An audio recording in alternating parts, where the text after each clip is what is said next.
It's almost Valentine's Day, which may mean you're splashing out on flowers or dates, but after all the whining and dining, you might find yourself longing to play a video game with a roommate, significant other, friend, or a casual acquaintance. That's a great idea, but you might want to make sure you play the right one. Here's my list of great co-op games to play this Valentine's Day, and also some games that have serious potential to spoil the mood, so watch out. This isn't a statement on the quality of the games, but rather a judgment on the likelihood that you'll have fun and not end up in a fight. Let's start with a great game, Portal 2 in co-op. Yep, sometimes if it ain't broke, there's no need to fix it.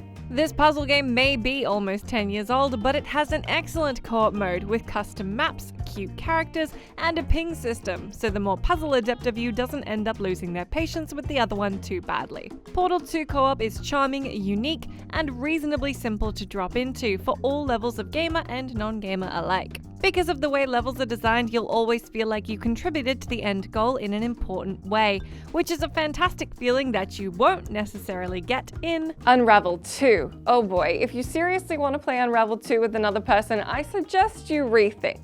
You're connected by string the entire time, which can mean if you're trying to execute something, your partner can mess up and reel you back in, not give you enough rope, or just prevent you from moving forward. Unravel 2 is also harder than the first game and requires more platforming know-how as well as puzzling know-how. You have to get the timing just right and make sure you don't muddle your buttons and drop your yarn friend at an inopportune moment. Luckily, you can absorb your partner and complete levels alone, which I appreciated as a drink break, but it certainly doesn't make you feel like your presence is required. If you and your chosen gaming pal are platforming fans, this is a great choice, but if not, maybe try out Army of Two.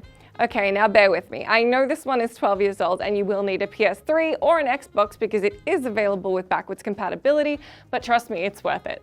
You'll step into the shoes of either Tyson or Elliot and embark upon a shoot-'em-up romp as two private contractors tasked with executing a handful of deadly important missions. You'll help each other through the campaign in all its split-screen glory in a shooter designed to be played with a partner, upgrade your gear and weaponry, and eventually get enough cash to pimp out your guns in a not-at-all covert gold, which was probably my favorite part. Army of Two is constant fun without the headache, unlike Overcooked 2. Now, I'm advising against this one because I assume you and your gaming pal are not digital pro cooking enthusiasts who thrive under mounting pressure. If you are, go ahead and throw on Overcooked 2. If you're not, I will tell you from experience that Overcooked destroys working relationships and friendships if you're not on the same page. One person wants to designate meticulously planned orders to help things along, one person keeps falling off the edge of the damn kitchen, and one jackass just won't stop messing with the fire extinguisher. If you haven't noticed from my tone, the Australian office only played Overcooked a handful of times before deciding our working relationships couldn't take it. On the opposite end of the spectrum is Office favorite Keep Talking and Nobody Explodes. The strategic bomb-defusal game always makes an appearance during our Extra Life charity streams, and it's great for all kinds of players. One person leafs through the lengthy bomb-defusal manual while the other does their best to describe the bomb they're looking at and its various defusal components. No peeking. I'll be honest, you might get yelled at some point for some poor explaining, but there is a true feeling of accomplishment when you get the hang of the game and its quirks.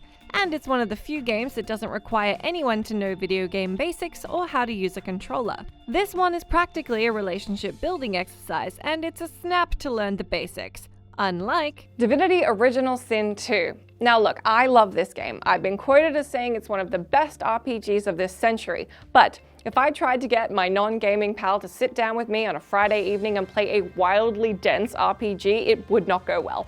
That's before you explain the lore, the turn-based systems, and how there's little room for error, because if they mess up with their character, they're probably going to mess up your entire party's meticulously planned combat encounter, puzzle-solving attempt, or dialogue exchange. Adding to the potential nightmare is Original Sin 2's emphasis on decision-making, the fact that you can miss entire conversations and quests if you split up, and loot doesn't duplicate. Nope, for a breezy V-Day session, what you really want is a linear game. What you really want is A Way Out. A Way Out is an excellent co-op game designed from the ground up to be played split screen with another person. You'll each have your own character, things to do, puzzles to solve, and agency to explore without the risk of everything going belly up when somebody makes a mistake. It cleverly balances tension, silliness, and story, and though the narrative and dialogue aren't flawless, It's seriously fun when you've got a buddy to help you break out of a digital prison. That is right up until the last 20 minutes of A Way Out.